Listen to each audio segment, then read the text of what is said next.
কেউ যদি তার ভাগ্য সুপ্রসন্ন করতে চায় তাহলে প্রত্যেক দিন দৈনিক 5 বার মাটি নামক দাসখতের উপরে নাক আর কপাল নামক কলম দিয়া সই করতে হবে 5 বার, আল্লাহ আমি কেবলমাত্র তোমারই গোলাম, তুমি ছাড়া কারো গোলাম নই।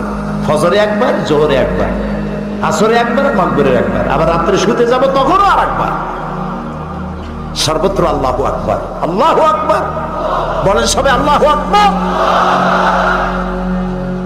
সব ক্ষেত্রে আল্লাহু আকবার। পৃথিবীতে যখন আসছিলাম তখন কানে কি শুনেছি মনে আছে? মনে নাই, তবে আপনারা জানেন। আজানের প্রথম শব্দ কি? ইকামতের প্রথম শব্দ কি? নামাজের প্রথম শব্দ কি? জীবনের শেষ নামাজ সালাতুল জানাজা প্রথম শব্দ কি? শেষ শব্দ কি?